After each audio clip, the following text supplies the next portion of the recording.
ভাই আমি যদি কিছু না বলি তাহলে বলবো কি লাইভ টেলিকাস্ট চালানো হোক।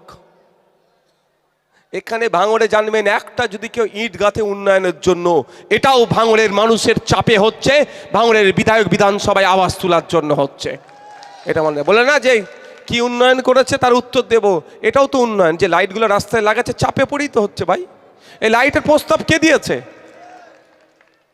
100 কোটি টাকার কাজ করবে, ভালো তো, কিন্তু 1992-52 সাল থেকে ভাঙড়ের মানুষরা ভোট দিচ্ছেন, কোনোবারে 100 কোটি টাকার কাজের গল্প শুনিয়েছিল?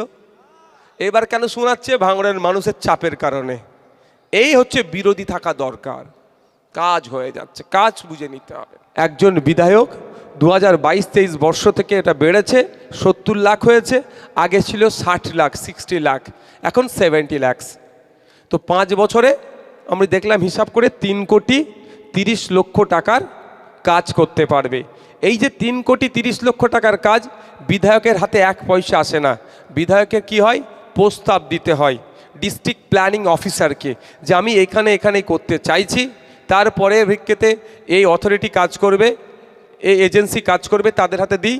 আমি প্রথম দিয়েছিলাম ভাঙড় 1 নম্বর ব্লক 2 নম্বর ব্লককে, দেখলাম কাজ করার গুণগত মান ভালো নয়, আর আমার 2 বছর সময়, ওরা 2.5 বছর সময় প্রায় নষ্ট করেছে, ওই জন্য চেঞ্জ করে অন্যজনের হাতে দিয়েছি যাতে ভালো কাজটা হয়। তারপরেও বলছি আপনাদের এটা কি মনে হয় যে বৈধ কাজ বিধায়ক পারবে না? এটা মনে হয় আপনাদের? হ্যাঁ, বিধায়ক হিসাবে যে কোনো বৈধ কাজ আমাদের বিধায়ক পারবে, এটা বিশ্বাস করেন তো নাকি? অন্য বিধায়ক পারুক আর নাই পারুক, আমাদের বিধায়ক পারবে।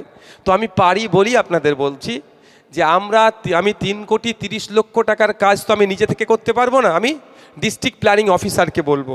তো আমি ডিস্ট্রিক্ট প্ল্যানিং অফিসারকে 3,30,00,000 টাকার কাজের জায়গা আমি দেখিয়ে দিয়েছি, তার রিসিপ্ট কপি আমার পকেটে আমি ভরে রেখে দিয়েছি। ও কাঁচা কাজ আমি করি না, 1 নম্বর। দ্বিতীয় কথা আমি বলছি, আপনারা ধরুন আমাকে এখানে 3 কোটি টাকার কাজ করতে দিয়েছে, 30 লাখ টাকা তাহলে কাজ করতে দেয়নি, মানে ইচ্ছা করে ওরা দেয়নি, তাহলে 30 লক্ষ টাকা আপনাদের ক্ষতি হলো তো, ভাঙড়ের মানুষ উন্নয়ন থেকে পিছিয়ে গেল। বা 30 লাখ টাকার কাজ করতে দিয়েছে, 3 কোটি টাকার দেয়নি, তাহলে ভাঙড়ের মানুষ উন্নয়ন থেকে 3 কোটি টাকা লস হলো, তাই তো নাকি ভাই? এটাই তো, একটু আওয়াজ দেবেন তো নাকি? এটাই তো। আমি আপনাদের বিধায়ক হিসাবে বলছি, আপনারা নিশ্চিন্তে থাকুন, 30 লাখ আর 3 কোটি আপনাদের বিধায়ক আপনাদের ক্ষতি হতে দেবে না। যদি সরকার ইচ্ছে করে 30 লাখ টাকার কাজ আটকে রাখে বা যদি 3 কোটি টাকারও কাজ আটকে রাখে, নিশ্চিন্তে থাকুন, আমি অনেক আগেও বলেছি আজকেও বলেছি, বাড়ি থেকে গাঁটের টাকা নিয়ে এসে 30 লাখ হোক আর 3 কোটি হোক আপনাদের আমি ক্ষতি পূরণ করে ছাড়বো, আপনাদের হাতে তুলে দেবো, জানেন, আপনারা কাজ করে নেবেন, 1 নম্বর কথা। কিন্তু সরকার ইচ্ছা করে আপনাদের 3 কোটি টাকা লস বা 30 লাখ টাকা লসের জবাব কিন্তু আপনাদের কাছে দিতে হবে, এটা আশা করতে পারি তো ভাই? আমি তো পূরণ করে দেব। তাহলে নিশ্চিন্তে আপনারা থাকুন। কোথায় কি কাজ হচ্ছে আমি এখন বলবো না, অসুবিধে আছে, একটু অসুবিধে আছে ভাই, অনেক ফেতনা ফ্যাসাদ চলছে, সবই বুঝতে পারছেন। আপনারা নিশ্চিন্তে থাকুন, কোথায় কি হয়েছে না হয়েছে সময়ের সাথে সাথে টোটাল দিয়ে দেবো, আর না দিতে পারলে যত টাকার কাজ বাকি থাকবে ভাঙড়ের মানুষের হাতে সেটা তুলে দেবেন। আপনারা ভোট দিয়েছিলেন 5 বছরের জন্য, ভরসা করে লড়াই করে হয়তো আনতে পারিনি, আমি ধরে নিচ্ছি তর্কের খাতিরে, আনতে পারবো না এরকম কিছু হয় না আমার কাছে, তারপরেও বলছে আনেন, তুলে নেন, অসুবিধা আছে কারো? নিশ্চিন্তে থাকুন। এটা সাপ হয়ে কামড়াচ্ছে, ওঝা হয়ে যাচ্ছে, যেই কাজে ডিস্টার্ব করছে দেরি করে কাজ হোক, সেই আবার মাইকে ধরে বলছে আইএসএফের বিধায়ক কি করছে। তবে একটা কথা বলি, দেখুন আমি পীরের গদি ছেড়ে এসে, দরবার শরীফ ছেড়ে এসে আমি রাজনীতির ময়দানে এসেছি। আমি অত সহজে আমাকে অন্যায়ভাবে পরাস্ত করবে ওই রকম ওরা এখনো হয়ে উঠতে পারেনি, এটা বলে রাখছি। কোথায় কি কল টাইট দিতে হয়, কল কোথায় স্লো করতে হয়, সেটা আমি ভালো করে জানি। যে বিধায়ক 4.5 বছর হয়ে গেল কিছু করতে পারেনি বলছে, তাই তো? আমি আপনাদের বলছি, এর উত্তর আমি দিয়ে যাচ্ছি। আমি প্রথম দিন থেকে বলেছি, আজকেও বলছি, আমার পিরিয়ড কতদিন? 5 বছর। 5 বছরের আগে আপনাদের ছেড়ে পালাবো, এটা কেউ মনে হয় আপনাদের? এটা মনে হয় আপনাদের? ছেড়ে পালাবো না, এটা ভালো করে জানেন। 5 বছর আমি টেনিওর কমপ্লিট করব, এটা ভালো করে জানেন। আমি আপনাদের বলি, আগেও বলছি আজকেও বলছি, আমার 5 বছর শেষ হওয়ার সাথে সাথে বা 5 বছর শেষ হওয়ার পূর্বেই আমি বিধায়ক হিসাবে কি করতে পেরেছি সেটা টোটাল তথ্য নিয়ে খামে ভরে প্রত্যেকটা বাড়িতে পৌঁছে দেওয়ার আমি চেষ্টা করব। আর যদি না পারি বুথ ধরে ধরে বড় বড় ব্যানার করে আমি টাঙিয়ে দেব। একটা প্রশ্ন তুলেছেন এখান থেকে, এয়ারপোর্টের ব্যাপারে বলুন। দেখুন, আপনাদের বিধায়ক বয়সটা হালকা হতে পারে, বয়স হালকা ভাই, বয়স হালকা, কিন্তু আমি জোর গলায় বলতে পারি পশ্চিমবাংলার বিধানসভায় যদি শ্রেষ্ঠ বিধায়ককে পুরস্কৃত করা হয়, 1 থেকে 3-এর যদি লিস্ট হয়, আমি দায়িত্ব নিয়ে বলতে পারি ভাঙড়ের বিধায়ক কিন্তু 1 থেকে 3-এর মধ্যে থাকবে। দায়িত্ব নিয়ে বলছি, আমি দায়িত্ব নিয়ে, নিজের বড়াই করছি না, সেটা আমি বলবো না, আমি 1 থেকে 3-এর মধ্যে থাকবে। আমার পারফরমেন্সের বেসিসে ভাই, মুখ দেখে নয়। আমি হিরো নয়, ওখানে হিরো আছে, ওখানে অনেক হিরো থাকে, হিরো নাই হিরোইন অনেক আছে তো বিধানসভার মধ্যে, যে আমি দেখতে হিরো, তাহলে আমাকে একে দেবে এরকম ব্যাপার নয়। এই রুগা পেটকো ছেলে ভাই, ফাটাফুটি মুখ, যাক, কিন্তু 1 থেকে 3-এর মধ্যে থাকবো, জোর গলায় আমি বলছি। আপনাদের ভাঙড়ে এয়ারপোর্ট হবে কি হবে না, এটা এই এয়ারপোর্টে যে ভাঙড়ে আছে, আমাদের সিভিল অ্যাভিয়েশন ডিপার্টমেন্ট পশ্চিমবাংলা সরকারের নাই, যেটা কেন্দ্রের আছে। তার জন্য এই এয়ারপোর্ট সংক্রান্ত যা আছে এটা ট্রান্সপোর্ট ডিপার্টমেন্টের মধ্যে পড়ে, অর্থাৎ আমাদের যিনি পরিবহন মন্ত্রী, এই বিষয়গুলো তার মধ্যে পড়ে। আপনাদের বিধায়ক হিসাবে আমি ভাঙড়ে এয়ারপোর্ট হবে কি হবে না, জমি অধিগ্রহণের বিষয়ে আমি প্রশ্ন করেছিলাম, এখন আমাকে উত্তর দেয়নি। যেহেতু উত্তর দেয়নি, এক্স্যাক্ট কোশ্চেনটা এখানে করা যায় না, উত্তর দিলে এক্স্যাক্ট কোশ্চেন আলোচনা করা যায়, মানে ওটা এখনও বিধানসভার মধ্যে চাপা আছে। তো বিধানসভায় আমি যেটা চাপা আছে সেটা আমি বলতে পারি না, তাহলে সংসদীয় রীতিনীতির বাইরে কথা হয়ে যাবে। আর আমি একজন দায়িত্বশীল বিধায়ক, আমি আমার পক্ষে নিয়ে আসার জন্য সংসদীয় রীতিনীতিকে আমি ভুলণ্ডিত করতে পারবো না। কিন্তু এতটুকু জানিয়ে রাখি, আমি যে প্রশ্ন করেছিলাম হ্যাঁ বা না উত্তর দেয়নি। যেমন আমি প্রশ্ন করেছিলাম যে রাইনুর তুমি কি ক্ষুধার্ত আছো, তো রাইনুরের উত্তর কি দেওয়া দরকার যে ভাইজান হ্যাঁ কি না, কিন্তু রাইনুর উত্তর দেয়নি। তাহলে সন্দেহ আছে রাইনুরের মধ্যে কিছু ঘুরছে। তো আমি এই মর্মে জিজ্ঞাসা করেছিলাম, আপনারা বুঝে নেবেন, কেন বুঝতে পারছেন, যে আমি প্রশ্ন করেছিলাম এটা কি এখানে, যদি হয় সেটাও বলুন, না হলেও সেটা বলুন, কোনোটাই উত্তর দেয়নি। হ্যাঁ বললে পরবর্তীতে যদি ওটা কাজটা করতে যাই, বিধানসভার রেকর্ড তুলে আমরা এটাকে নিয়ে আইনি বা বৃহত্তর একটা মুভমেন্টে যেতে পারি। বা যদি বলে না, সে ডকুমেন্টস হয়ে থাকলে উনি না বলেছেন, আর যদি হ্যাঁ বলে তাহলে এখানে সব মানুষ সজাগ হয়ে যাবে। সুতরাং হ্যাঁ না বলেনি, তবে আমার সন্দেহ হচ্ছে ওদের এই দিকে একটা নজর আছে। তাই আপনাদের বলবো, এখানে শুধু তৃণমূলকে হারানোর বিষয় নয়, তৃণমূলকে হারাতেও সাথে সাথে আপনার বাসস্থানের রক্ষার দায়িত্ব আপনার হাতে দাঁড়াবে। এখনও পারছে না কেন? অনেক আগে, 2 বছর আগে খুব হই হই করছিল, মাটি মাপার জন্য নাকি লোক চলে এসেছিল। আমি দাঁড়িয়ে বলেছিলাম ভাঙড়ের মানুষের উইদাউট কনসার্নে 1 কোদাল মাটি তুলতেও দেব না এয়ারপোর্টের জন্য, আর 1 কোদাল মাটি ফেলতেও দেব না। অ্যাজ এ বিধায়ক যখন বলেছি, তারপরে দেখবেন এই বিষয়টা চাপা পড়ে গিয়েছে। হয়তো এরা অপেক্ষা করছে নওশাদ সিদ্দিকীকে পরাস্ত করতে হবে, আইএসএফকে পরাস্ত করে নতুন ওদের কাউকে নিয়েছে এটা দখল করব।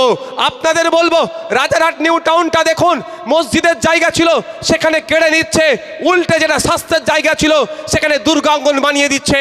যাদের জায়গা ন্যূনতম তাদেরকে ক্ষতিপূরণ তো দেওয়া দূরের কথা, তাদেরকে পাত্তাই দিচ্ছে না। আপনার জায়গা, আপনি মালিক, আপনার এখানে দুর্গাঙ্গন করবে, আপনাকে পাত্তাই দিচ্ছে না। লোকাল বিধায়কের কাছে যখন যাচ্ছে যে স্যার আমার জায়গা দখল করে নিচ্ছে, আমার জায়গা আমি টাকা ক্ষতিপূরণ পাচ্ছি না, আমাকে উচ্ছেদ করে দিচ্ছে, বলছে আচ্ছা দেখছি হবে, কিন্তু ভাঙড়ের জন্য ওটা তো করতে পারবে না। কেন ভাঙড়ের জন্য পারবে না?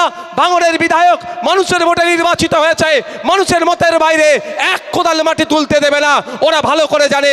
তাই ভাঙড়ের বিধায়ককে, ভাঙড়ে খামচিহ্নকে নিশ্চিহ্ন করার একটা সব থেকে বড় প্ল্যান ওদের। এখানে আইএসএফকে হারানো নয়, ভাঙড়ের মানুষকে হারাবে। ভাঙড়ের মাদ্রাসা, ভাঙড়ের মসজিদ, ভাঙড়ের কবরস্থান, ভাঙড়ের শ্মশান, ভাঙড়ের মন্দির, এরা সব বুল্ডোজার দিয়ে মিশিয়ে দিয়ে এখানে ওরা এয়ারপোর্ট করার একটা পরিকল্পনা চালাচ্ছে। তাই আপনাদের বলবো, ভাঙড়ের মন্দির, ভাঙড়ের মসজিদ, ভাঙড়ের কবরস্থান, ভাঙড়ের শ্মশান, ভাঙড়ের ভূমিপুত্র যারা আছেন, রক্ষা করার দায়িত্ব ভাঙড়ের মানুষকে তুলে নিতে হবে। যদি এয়ারপোর্ট করার দরকার হয় চলে যাক পুরুলিয়াতে, চলে যাক বাঁকুড়াতে। অলরেডি এয়ারপোর্টের জন্য অন্ডালে যে জায়গা অ্যাকোয়ার করা আছে, নিয়মিত সেখানে ফ্লাইট উঠছে না। চলে যাক মালদাতে, এয়ারপোর্টের জন্য 300 বিঘার উপরে জমি পড়ে আছে, সেখানে নিয়মিত ফ্লাইট উঠছে না।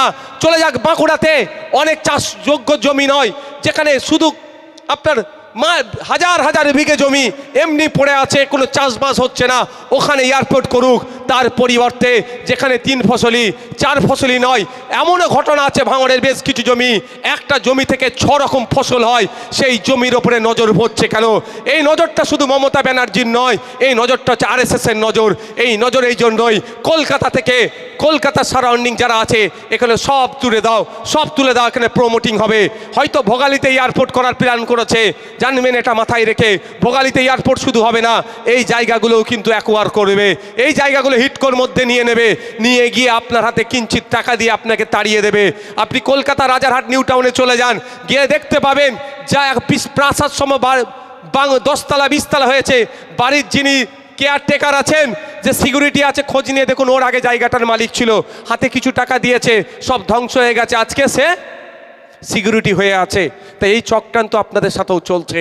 তাই আপনাদের বলবো, খামচিহ্নকে জিতা পরাজয়টা ব্যাপার নয়, ভাঙড়ের মানুষের ভবিষ্যৎ নির্ভর করছে 2026 ভোটের ওপরে। তাই ভাঙড়ের মানুষকে বলবো, সজাগ সতর্ক হন। যদি ISF-কে ভালো না লাগে, ভালো ভোট দেবেন না, তবে দুটো পার্টিকে একদম ভোট দেবেন না। একটা হচ্ছে বিজেপি, কোনো প্রশ্নই আসছে না। দ্বিতীয় হচ্ছে তৃণমূল। যদি তৃণমূলের হাতে বকলমে আপনি ভোটটা দিয়েছেন, জানবেন আপনার জায়গার স্বাধীনতা আর রাজারহাটে তার প্রমাণ। রাজারহাটে যে খোঁজ নিয়ে আসুন, ঘুনি মেঘিতে চলে যান, জায়গার নাম বলে দিচ্ছি, ঘুনি মেঘিতে চলে যান, পাথরঘাটাতে দেখেন 250 বিঘে জমি রাতারাতি কাগজ চেঞ্জ হয়ে গেছে, হিটকো হয়ে গেছে। 250 বিঘে জমি, চাষযোগ্য জমি। বিধায়কের কাছে গিয়ে বলছে আচ্ছা দেখছি, ওটা হ্যান ত্যান বলে ঘুরাচ্ছে। আমার কাছেও গিয়েছিল, আমি কিছু নির্দিষ্ট নিয়ম বলেছি, এই করুন, এই করতে হবে। কিন্তু বিধায়কের কাজ কি? জনপ্রতিনিধি তো, চলে আসো তো। আজকে আমি এখান থেকে ফিরে যাব, আমার কাছে খবর এসছে গাবতলাতে আমাকে একবার যেতে হবে। ওখানে অনেক কৃষকদের হাট নিয়ে একটু সমস্যা হচ্ছে। তাহলে আমার কাজ, আমি বিধায়ক তো, আমার তার কথা শুনতে হবে, তবে তো লোকাল বিধায়ক। কীভাবে হাটটা কী সমস্যা হচ্ছে শুনতে হবে। যদি সঠিক ডিমান্ড হয়, তার জন্য যে দপ্তরগুলো যেতে হবে, মার্কেটিং মিনিস্টার আছে পশ্চিমবাংলার, এগ্রিকালচার মার্কেটিং মিনিস্টার, তার সাথে দরকার লাগলে বসতে হবে যে এটা সমাধান করুন আপনি। তো এটা আমার কাজ, আমি বিধায়ক তো। আর আমার জায়গায় যদি আপনি তার গ্রিপের লোককে বসান যে জমি নিয়ে নিচ্ছি এয়ারপোর্টের জন্য, মানে দেখ না অসুবিধা কী আছে। তো এটা আপনারা মাথায় রাখবেন, কিন্তু যে আপনাদের মাথায় আছে এয়ারপোর্টটা, এটা থাকবে যেন রাখেন। এরা গত কয়েকদিন আগে দেখলেন না, ইডি সার্চ করছিল, মুখ্যমন্ত্রী গেলেন, ফাইন নিয়ে চলে আসলেন, অফিসে গেলেন, ফাইন নিয়ে বেরিয়ে চলে গেলেন। এটা হয় কি? ইডি যেখানে রেড করে একটা লোক বাইরে থেকে ঢুকতে পারবে না নতুন করে, আর ভেতরের লোক বাইরে যেতে পারবে না, ফোনও ব্যবহার করতে দেয় না। মুখ্যমন্ত্রী গেল, ফাইন নিয়ে চলে আসলো। এটা নাটক হচ্ছে, বাইনারি পলিটিক্স তৈরি হচ্ছে, যে বিজেপি তৃণমূল বিশাল লড়াই দুজন মিলে করছে। এটা ভুল কথা। তো ওরা বিজেপিকে সিট ছেড়ে দেবে তৃণমূল, কারণ দলের লোকেরা দুর্নীতি করতে করতে এই পর্যন্ত পৌঁছে গিয়েছে, সুতরাং তারা কি করবে? ছেড়ে দেবে। আর এই ছেড়ে দেওয়ার না করে যদি সই করে দেয়, তাহলে বিজেপি নেতারা খেপে যাবে যে তোমার পার্টির লোকেদেরকে আমি ছেড়ে রেখেছিলাম এতদিন, এত দুর্নীতি করেছে, এবার দাঁড়াও, তুমি আমাকে আটকানোর জন্য এগ্রিমেন্ট করেছো। সকালে এগ্রিমেন্ট করবে, সন্ধ্যেবেলা তিহার জেলে লাল চা খাওয়াবে। আমি লাল চার কথা কেন বললাম বলো তো? জেলে দুধ চা দেয় না, জেল খেটেছে কারা? এখানে আছে কেউ? তো দুধ চা দেয় না, লাল চায়। এটা আলমগীর আছে কি ওখানে? হ্যাঁ, কোথায়? ওই তো ওয়াকাফ বিলের জন্য জেল খেটে এসছে। ওয়াকাফ বিল প্রত্যাহারের মামলাতে জেলে। হাফিজ লাল চা না দুধ চা বলো? জেলে লাল চা দেয় না, দুধ চা দেয়। দুধ চা দেয় না, লাল চা দেয়। তাহলে দিয়ার জেলে লাল চা খাবে। তাহলে আজকের পর থেকে যদি কেউ কোনো জায়গায় কোনো বিষয় যদি এইভাবে কেউ সোশ্যাল মিডিয়া হোক আর যেইখানে হোক, এর উত্তর আপনারা দেবেন তো? যে অত গল্প শুনিয়ে লাভ হবে না ভাই, তোমাদের কাছে চ্যালেঞ্জ করছি, চলে আসো, আব্বাস ভাইজান প্রস্তুত আছে, যে কোনো সময় যে কোনো টাইম বলবে, এগ্রিমেন্টে সই করবে। আর তোমরা মমতা ব্যানার্জিকে রেডি করো বিজেপিকে আটকানোর জন্য, কি এগ্রিমেন্টে সই করে কি করে না। এছাড়া আমাদের বিরুদ্ধে ওরা কিছু বলতে পারে না।